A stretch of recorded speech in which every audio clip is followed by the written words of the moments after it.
সালাউদ্দিন সাহেব এখন সংস্কার কমিটিতে আছেন, বিএনপির পক্ষে কথা বলেন।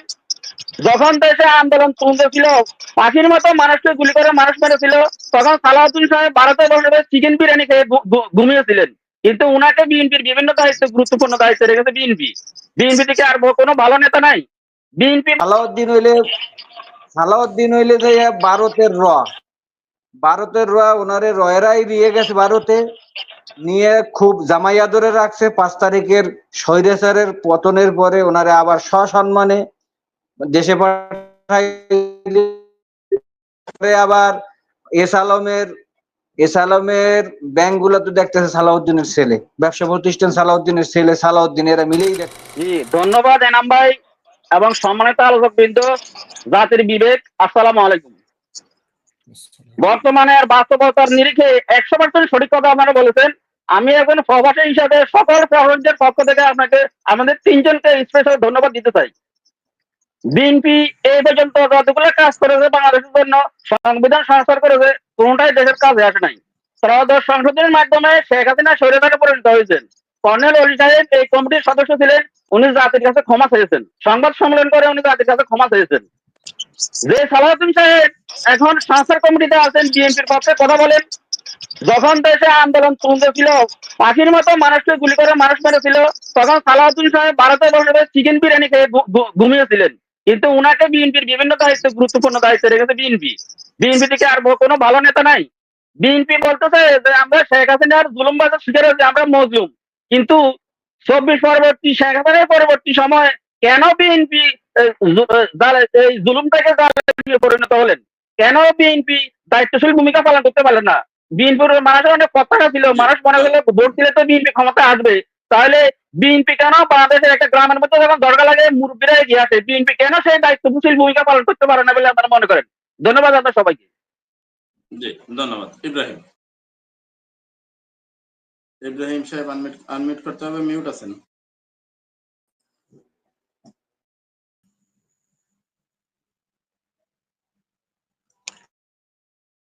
আনমিউট করেন ইব্রাহিম সাহেব, আনমিউট করতে হবে, মিউট আছেন, আনমিউট করতে হবে। আনমিউট তো করি, আবার আনমিউট হয়ে যায়। আসসালামু আলাইকুম। সম্মানিত সঞ্চালক, সম্মানিত 3 জন শ্রদ্ধাভাজন আলোচক, আসসালামু আলাইকুম। আবারও তো কি একটা দেশের পরিস্থিতি কি বলবো, যারা আছেন এত কথা বলেন তারপরও এই বিএনপির কর্ণপাত হয় না। আজকের এই কিছুক্ষণ একটা ভিডিও দেখলাম, বরগুনাতে জমি দখল করতে গেছে যুব দলের সাধারণ সম্পাদক, পুলিশের হাতে কট। এই গেল এক। দ্বিতীয়ত সালাউদ্দিন হইলে যে ভারতের ওনারে রয়েরাই দিয়ে গেছে ভারতে, নিয়ে খুব জামাইয়া ধরে রাখছে। 5 তারিখের স্বৈরাচারের পতনের পরে ওনারে আবার সসম্মানে দেশে পাঠাইলে আবার এসালমের ব্যাংক গুলো তো দেখতেছে সালাউদ্দিনের ছেলে, ব্যবসা প্রতিষ্ঠান সালাউদ্দিনের ছেলে, সালাউদ্দিন, এরা মিলেই দেখতে আছে। এরপরে জনাব তারেক রহমান, দেশনেত্রী বেগম খালেদা জিয়া জেল থেকে বের হইতে পারেন এই সালাউদ্দিন গঙের কারণে। দেশ নায়ক তারেক রহমান দেশে আসতে পারে না এই সালাউদ্দিন গঙের কারণে। এখন এই জুলাই ঘোষণাপত্র হবে কি হবে না, এটা লইয়া সালাউদ্দিনের মাথা ব্যথার তো দরকার নাই। এটাই এই জুলাই ঘোষণাপত্র, হাসিনুর স্যারের কাছে আমার প্রশ্ন, এটা কি এখন ঘোষণা না 5 তারিখের পরেই ঘোষণা করা উচিত ছিল? যদি 5 তারিখে ঘোষণা কইরা যদি পতনের পর 8 তারিখে ধরে সরকার গঠন করছে, তখন কি ঘোষণা করলে ভালো হইতো না এখন করলে এখন এই তো ঝামেলাটা হইতো কিনা? ধন্যবাদ। ধন্যবাদ। ধন্যবাদ। আব্দুল হাকিম ক্যামেরাটা অন করতে হবে, বলেন। মিউট আছেন, আনমিউট করেন। আব্দুল হাকিম শুনতে পাচ্ছেন? সম্মানিত সঞ্চালক মনির ভাই এবং বিজ্ঞ আলোচকবৃন্দ, সম্মানিত সঞ্চালক এনামুল হক মনির ভাই এবং বিজ্ঞ আলোচকবৃন্দ, আসসালামু আলাইকুম। মনির ভাই, আজকের বিষয় জুলাই বিপ্লবের গুরুত্ব নাই, বাণীতে সালাউদ্দিন, বিএনপি স্থায়ী কমিটির সদস্য। বিএনপি স্থায়ী কমিটির সদস্য একটা বক্তব্য দিয়েছে, সেটা নিয়ে আজকে টকশো হচ্ছে। কিন্তু বর্তমান চিলড্রেন পার্টির নেতা নাহিদ সাহেব, উনিও কিন্তু 8 মাস ক্ষমতায় ছিলেন। এখনো চিলড্রেন পার্টি সমর্থিত 2 জন উপদেষ্টা ক্ষমতায় আছেন। ওনারা কি করছেন? ওনারা কেন নিজে দায়িত্ব নিয়ে এই জুলাই বিপ্লবের সনদ তৈরি করছে না এবং সেটাকে সংবিধানে অন্তর্ভুক্ত করছে না? এটা কি ওনাদের দায়িত্বের মধ্যে পড়ে না? একজন চিলড্রেন পার্টির সমর্থিত উপদেষ্টা, উনি বিদেশ যাচ্ছিলেন, ওনার ব্যাগে ম্যাগাজিন পাওয়া গেল। একদিন দেখা গেল সেটা মিডিয়াতে, পরে আর নাই। পরে উনি একটা স্ট্যাটাস দিয়ে সেটাকে উধাও করে দিলেন। এটা তো আলোচনায় আসতে পারতো। এত যদি ক্ষমতা ওনার থাকে, তাহলে ওনারা কেন এই জুলাই সনদ তৈরি করছেন না এবং জুলাইয়ের গুরুত্ব সনদ তৈরি করছেন না? এটা সংবিধানে অন্তর্ভুক্ত কেন করছেন না? সালাউদ্দিন সাহেব কি বক্তব্য দিল আর কি দিল না, তাতে কি যায় আসে? যেহেতু তো করার সুযোগ আছে, সেটা করলেন না। এখন দেখেন, আমি ওয়াহিদুদ্দিন মাহবুব সাহেব কিছু কথা বলতেছিলেন যে ভাই বালির ট্রাক সরাতে পারে নাই। সত্য, বালির ট্রাক সরাতে পারে নাই। একটা মানুষের নামে যদি 451টা মামলা থাকে, ওই লোকটা কি করে বালু ট্রাক সরাতে যাবে বলেন তো ভাই? আর ওই সময় যে পরিস্থিতিটা ছিল, সেখানে কি বালু ট্রাক সরানো যাওয়ার মতো পরিস্থিতি ছিল? কোন দলের নেতাদেরকে ফাঁসিতে ঝুলায় মারা হয়েছে, তারাও কিন্তু রাস্তায় নামতে পারে নাই, একটা কথাও বলতে পারে নাই, এবং বলতে পারে নাই যে আমি ওই দলের সদস্য, এবং আমি ওই দল করিয়ে কথাটাও বলতে পারে নাই। কিন্তু বিএনপিতে বালুর ট্রাক ওখান থেকে সরাতে পারে না, এটা বিএনপির দায়। কিন্তু ওগুলো যে হত্যা হয়েছে, সেগুলোর কোনো দায় নাই। যখন মাওলানা দেলোয়ার হোসেন সাঈদীকে ফাঁসি দেওয়া হয়েছিল, বেগম জিয়া বিদেশে চিকিৎসারত অবস্থায় ছিলেন। উনি চিকিৎসা না নিয়ে দেশে এসে ঘোষণা করেছিলেন, ওই সময় বেসরকারিভাবে 147 জন আর সরকারিভাবে 81 জনের হত্যার কথা আছে। তিনি ঘোষণা করেছিলেন যে এখন এই গণহত্যা বন্ধ করতে হবে। তারপরে কিন্তু ওনাকে আমরণ জেলে রাখা হয়েছিল এই সাঈদী সাহেবকে। তারপরেও যদিও কৌশলে হত্যা করা হয়েছে, সেটা কিন্তু ওইভাবে আর তার জানাজাটা পর্যন্ত ঢাকায় করতে দেওয়া হয়নি, তার গ্রামের বাড়িতে গিয়ে করতে দেওয়া হয়েছে। আসলে শেষ করছি। হ্যাঁ, আমি প্রশ্ন করেছি মনির ভাই। হ্যাঁ হ্যাঁ, একটু আর 10 সেকেন্ড সময় দিবেন। যেনারা বলছেন, হ্যাঁ, একটা বিষয় পরিষ্কার, বিভিন্ন জায়গায় বিএনপি চাঁদাবাজির সঙ্গে জড়িত, দখলদারের সঙ্গে জড়িত, অন্যায় কাজের সঙ্গে জড়িত। এটা বিএনপি করছে কাজ।